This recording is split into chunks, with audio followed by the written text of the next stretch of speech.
Përshëndetje të nderuar shikues, po fillojmë përmbledhjen e ngjarjeve që karakterizuan javën që lan pas në Gjakov. Kjo javë është karakterizuar me një lajm të pazakont. Musa Sinana nga fshati e Reç po dyshohet se ka ngacmuar seksualisht vajzën e tij 11 vjeçare. I dyshuari aktualisht me urdhër të prokurorisë themelore në Gjakov është në paraburgim në kohë zgjatje prej 1 muaji. Një rast i rënd i dyshuar për sulm seksual është raportuar më 7 prill në Gjakov, ku një nënë së bashku me vajzën e saj të mitur kanë denoncuar në polici një familjar të afërt, ndërsa sipas burimeve të mediumit ton, i dyshuar është babai i vajzës, Musa Sinana nga fshati Reç. I mitur është ndërvestuar nga hetuesia në prani të përfaqësuesve të qendrës për punë sociale, ndërsa i dyshuari është arrestuar dhe me vendim të gjykatës është caktuar masa paraburgimit prej 1 muaji. Sipas prokurorisë, rasti dyshohet të ketë ndodhur me 1 prill, ndërsa për shkak të ndjeshmërisë së lartë, detajat janë kufizuar dhe hetimet po vazhdojnë. Autoritetet vazhdojnë të bëjnë thirrje për luftim të çdo forme të dhunës, duke theksuar se dhuna, veçanërisht ajo brenda familjes, mbetet një nga problemet më shqetësuese në shoqërinë tonë. Sipas tyre, rastet e tilla shpesh mbesin të fshehura për shkak të frikës dhe presionit, gjë që vështirëson ndërhyrjen në kohë. Institucionet përgjegjëse apelojnë që dhuna të mos tolerohet në asnjë rrethon dhe që çdo dyshim apo rast të raportohet menjëherë, në mënyrë që të parandalohet përshkallëzimi i saj dhe të mbrohen viktimat.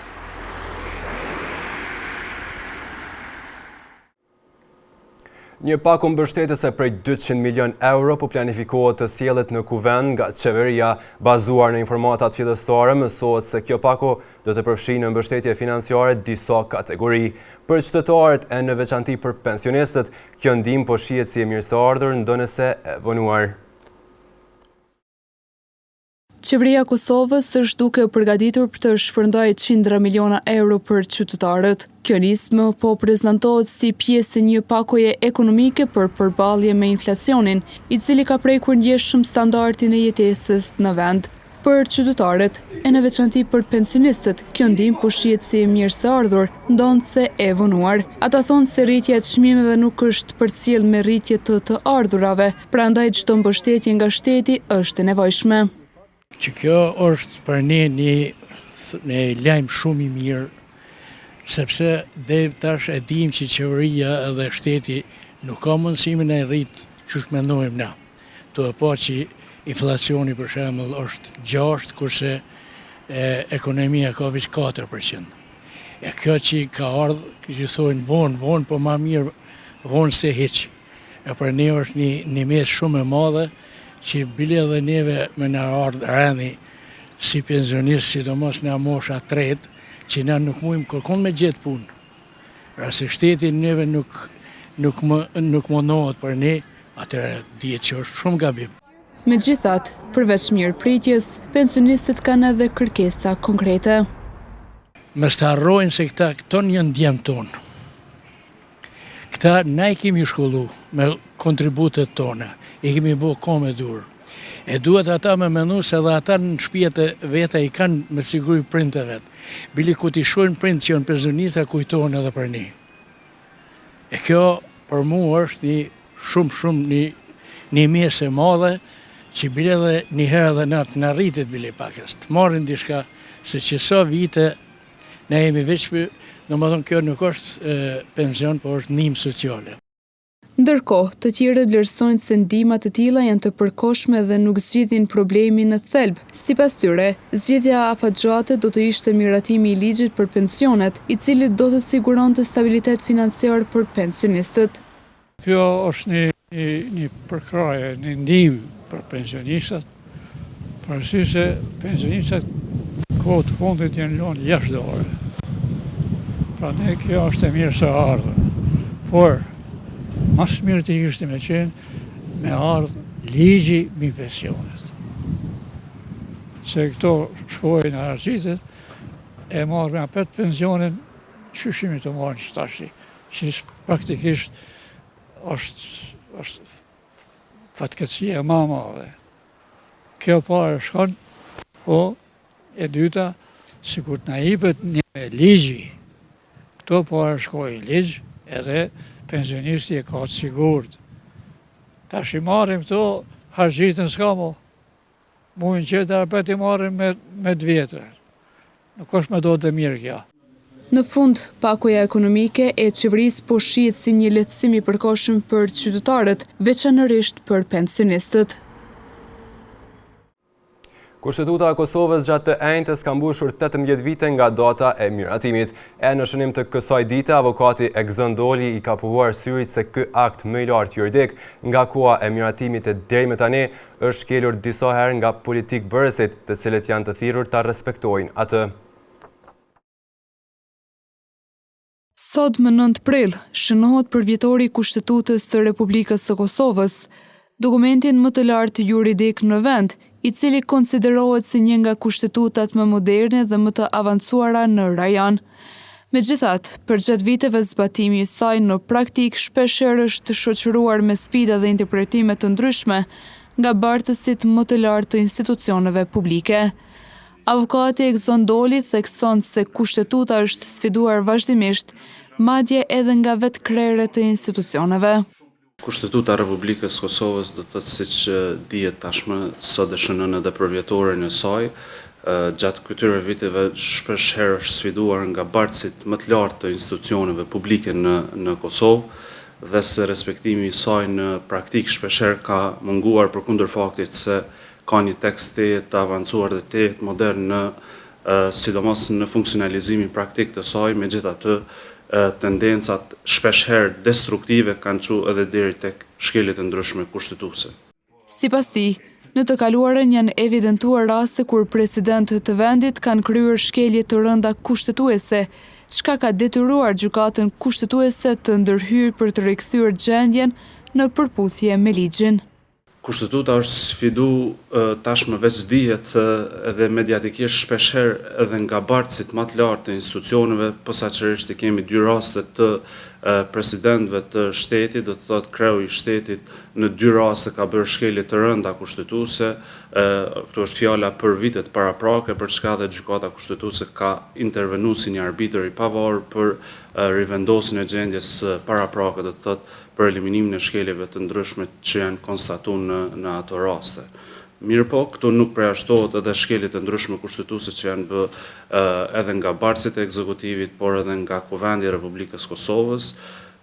Fatmirësisht, kushtetuta jon e ka parapa një gardian siç është gjykata kushtetuese, e cila në mendimin tim personal shërben si një institucion i pavarur dhe profesional në mbrojtjen e kushtetueshmërisë në Kosovë. Mes tjerash, avokati Doli theksoi se nëse kushtetuta shkelet nga ata që vetë kanë miratuar, atëherë vihet në pikpyetje edhe vetë pozicioni i saj. Padyshim tek masat e gjera ose tek popullata në momentin kur vret se kemi shkelje kushtetuese nga bartësit e funksioneve publike apo bartësit më të lartë të institucioneve publike, zbe ose krijon dyshime në besueshmërinë e saj apo në kredibilitetin e saj, megjithatë ne kësaj kushtetute patjetër se duhet i besojmë edhe për faktin që ka një karakter historik të rasti i Kosovës, me që në bazë të saj do të thotë janë themeluese inauguru institucionet e Kosovës. Njohësit e fushës vlerësojnë se përkundër sfidave, kushtetuta mbetet themeli i funksionimit demokratik të shtetit, ndërsa zbatimi i saj i plot mbetet një ndër sfidat kryesore për institucionet e Kosovës. Në stacionin policor në Gjakov, kohëve të fundit janë raportuar disa raste të vjedhjeve në shtëpi private. Toger Qamil Gashi thot se për periudhën janar-mars 2026 kemi të raportuar 31 raste të vjedhjeve, ndërsa në të njëjtën periudhë të vitit 2025 ishin raportuar 71 raste.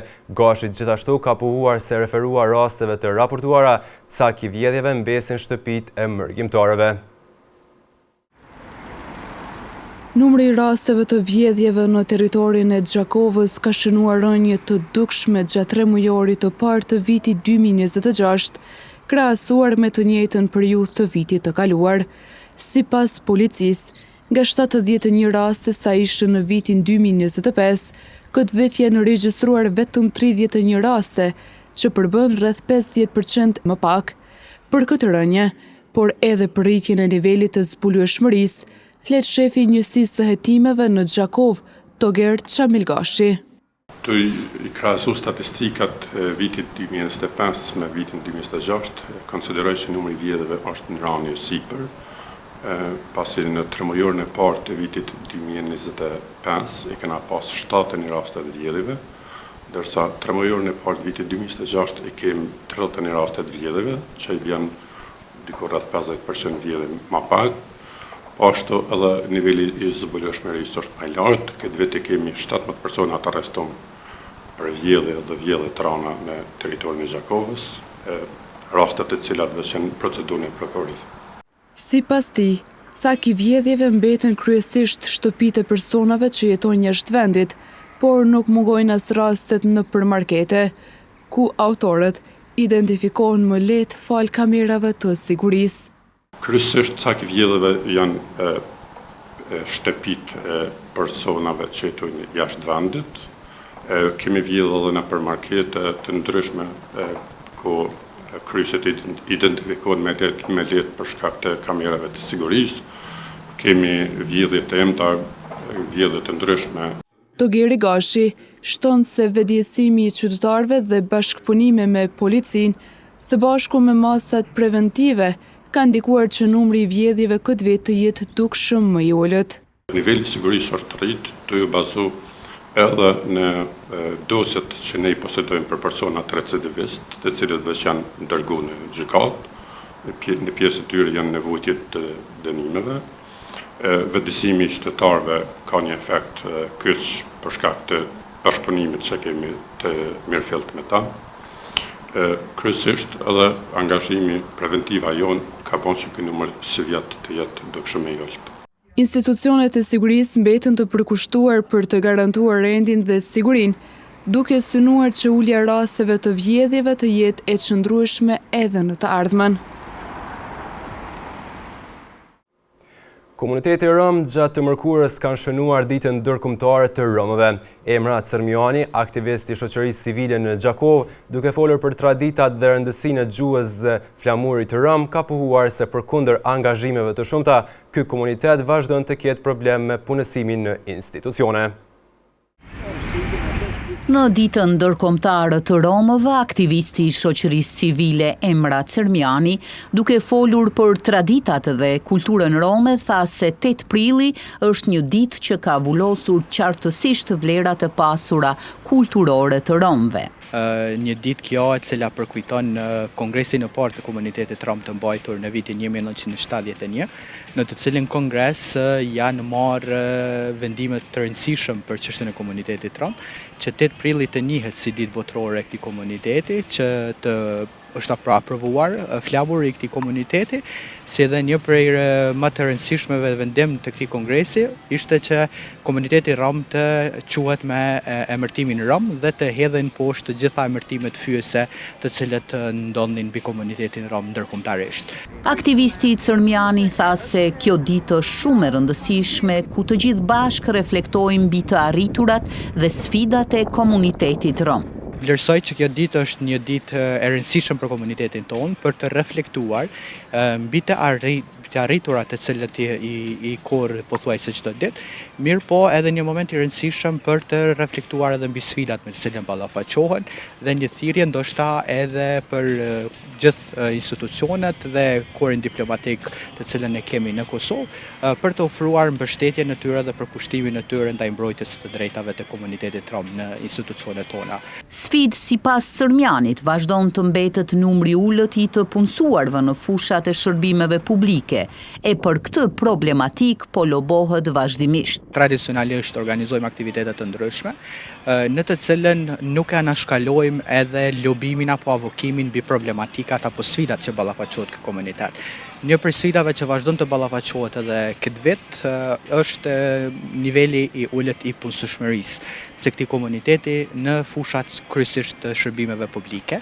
Deri më sot nuk kemi ende një pjesëtar të komunitetit rom që është i punësuar në institucione publike komunale dhe kjo ndoshta është edhe një thirrje të cilën vazhdojmë ta potencojmë pothuajse çdo vit, që institucionet tona lokale dhe qendrore të ofrojnë mbështetjen në punësueshmërinë e këtij komuniteti, duke respektuar edhe ligjin për shërbim publik që garanton që së paku 10% të punësuarve të jenë nga radhët e komuniteteve jo shumicë, ku çdo herë në çfarë forme anashkalohet komuniteti rom në punësueshmërinë apo plotësimin e kësaj norme ligjore. Pavarësisht rezultateve të deritanishme, komuniteti rom do të vazhdojë në përpjekjen e tij për aktivizëm, me qëllim që të mbrohet secila e drejtë e këtij komuniteti, shtoi Cërmiani.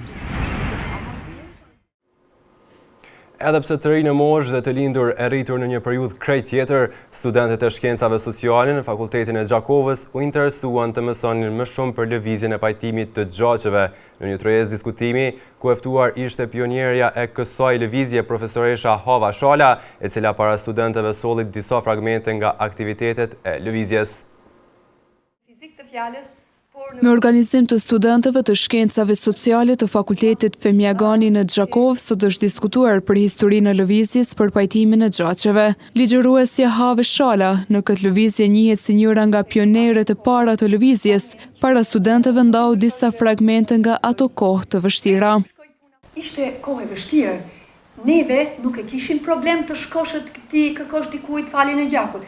Ne në shumë të rasteve kishim problem rrugën, e kishim orën policore, e thomë sinqerisht, e kishim problem veshmbasjen, e kishim problem ushqimin, gjëra banale, por disa atë kohë dhe për shumë në këtë kohë, por atë kohë ishin gjëra eksistenciale.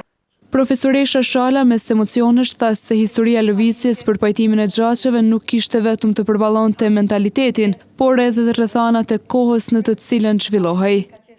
Ajo kohë nuk ishte më veç mentaliteti sfidues, por ishin rrethanat politike në të cilat neve u zhvilluam pastaj në mënyrë të veçantë, ishin rrethanat të veçanta. Ndërkaq Majlinda Haxhikadria, kryetare e Këshillit Drejtues në UFAQ, tha se kjo lëvizje për të dimensionit historik ka rëndësi të madhe edhe në dimensionin emocional. Në një realitet ku hakmarrja kishte zënë vend përmes traditës, populli ynë zgjodhi faljen. Dhe kjo zgjedhje nuk ishte dobësi, ishte forcë, ishte vedije dhe ishte vizion për të ardhmen.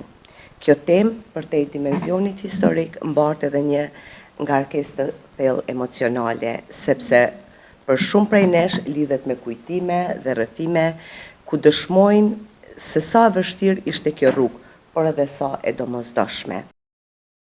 Lëvizja gjithpopullore pajtimit të gjaçeve veprimtarinë kishte filluar me 2 shkurt 1990 dhe qëllimi kryesor i saj ishte unifikimi i shqiptarëve sikurse ishte bërë në çdo periudhë tjetër të historisë. Kjo lëvizje aktivitetin e saj zyrtarisht e kishte përfunduar në majin e vitit 1992, ku aso kohë kishte hulumtuar me tubimin të Verat e Llukës, ku ishte të pranishëm rreth gjysmë milioni njerëz. E gjithë lëvizja për pajtimin e gjaçeve ishte udhëhequr nga Anton Qeta, i cili me bashkëpunëtorët arritën të falin mbi 1100 gjaçe, 477 plagosje dhe 865 ngatresa, duke bashkuar shqiptarët kundër represionit serb. Se deri në fund do të trokasim në çdo derë, derisa t'i vëmë gurin e fundit kësaj plagë të rëndë shekullore që na lan të huajt mbi syta. Gjatë kësaj jave, nxënësit e arsimit parauniversitar në Gjakov ishin në pushime pranverore, por ky pushim nuk vlente edhe për mësimdhënësit e tyre. Me vendim të drejtorisë së arsimit, të gjithë mësimdhënësit u detyruan të paraqiten në vendet e tyre të punës, dikush përmes trajnimeve profesionale, e të tjerë në takim grupe profesionale do të kalojnë gjithë pushimin. Të gjithë nxënësit e arsimit parauniversitar në Republikën e Kosovës këtë javë janë në pushime pranverore, ndërka që njëjta nuk vlen edhe për mësimdhënësit, të cilët këto ditë gjenden në shkolla. I pari i arsimit në Gjakov, Hysen Brahimaj, teksa po qëndronte për vizitë në shkollën e mesme të lartë ekonomike Kadri Kusari, është shprehur se mësimdhënësit nuk kanë pushime, por do mbajnë takime të rregullta si dhe trajnime, duke ndarë detaje rreth tyre. Pushimet mësimdhënësit nuk kanë mbledhjet, sot jemi në shkollën Kadri Kusari, kanë mbledhjet takime të rregullta, kurse një pjesë e mësimdhënësve përmi 210 janë në trajnim sot, 180 janë në kurrikulum dhe 35 janë nga keci në qendrën didaktike. Takimi sot me shkollat e mesme, kanë kërku vetëm vaj takime, në mbledhjet e tyre, këta kur i kanë caktu, është të shoh brengat e tyre, cilat janë brengat e tyre gjatë vitit mësimor, rreth vlerësimit, rreth infrastrukturës, rreth vijimit të nxënësve, tema të ndryshme, po me dëshirë të jem mesin e tyne, të dëgjoj hallet e tyne të përbashkëta. Tuti Ibrahima i shtoi se gjatë vizitës ka vërejtur se mosimdhënësit me vullnet po punojnë edhe gjatë këtyre ditëve, ndërsa nëse ndonjë mosimdhënës ka nevojë për pushim, drejtori i institucionit ka kompetenca për këto leje. Jo, deri në tani nuk kam informatë se ka pengesë, përkundrazi me vullnet e pash klasa ishin gjithë për mosimdhënësit. Me nevojat e veçanta ka kompetencën drejtoresha që të jep leje kujto që është kompetencë drejtoreshës, absolutisht asnjë problem. Kjo i vlerëson kush ka nevojë diçka, janë të lirë. Nxënësit do t'i kthehen bankave shkollore të martën me datë 14 prill, pas pushimit pranveror, përfshirë festa zyrtare kur kanë pushuar institucionet publike. Një shtyllë elektrike e vendosur në mes të trotuarit bashkë me makina të parkuara gabimisht janë bërë shqetësim i përditshëm për komunitetin e rrugës Konferenca e Bujanit, e ndodhur në lagjen Mulla Jusuf. Vetë banorët janë shprehur të pakënaqur me këtë dukuri dhe të njëjtit kanë kërkuar edhe ndërhyrjen e institucioneve. Banorët të rrugës Konferenca e Bujanit, e njohur ndryshe si lagja Mulla Jusuf, po përballen çdo ditë me vështirësi serioze në lëvizje, si pasojë një shtylle elektrike të vendosur në mes të trotuarit. Kjo pengesë i detyron këmbësorët që të zbresin në rrugë kryesore, duke rrezikuar drejt për drejt sigurinë e tyre, sidomos duke pasur parasysh fluksin e madh të automjeteve në këtë zonë. Qytetari Nazim Uka shpreh i shqetësuar për këtë gjendje, duke theksuar se përditshmëria banorëve është bërë e vështirë dhe e rrezikshme, pasi ata detyrohen të ecin në rrugë përballë qarkullimit të dendur të makinave. Ndoshta me thonë se kjo shtylla po na pengon, edhe udhëtarëve edhe për gjithçka pengon. Patjetër mundet më tërheq ose me pozë të tjera. Përveç shtyllës, situatën e rëndojnë edhe veturat e parkuara në mënyrë të parregullt, të cilat zën hapësirat publike dhe e bën pothuajse të pamundur lëvizjen e lirë për qytetarët. Edhe këto makina parkohen shumë keq, na vjen keq, po shumë keq, këto duhet me thonë parkimet veçantë për më parkuar, jo kështu, se ka kemë kaluna rrugës. A kërkoni kontrolle më të shpeshta ndaj zyrtarëve policorë? Kërkojmë patjetër, se ka si venda s'ka qashëm këtu, me morë barë në ta nëjsan, po duhet me gjithë një farë gjithje.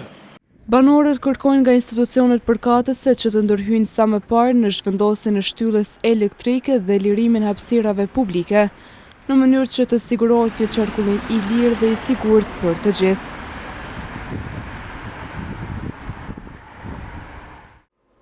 Ndoqët përmbledhjen me disa prej ngjarjeve që karakterizuan javën që lan pas në Gjakov, ndërkohë ju vazhdoni të qëndroni me programin ton. Mirëmbëjtje.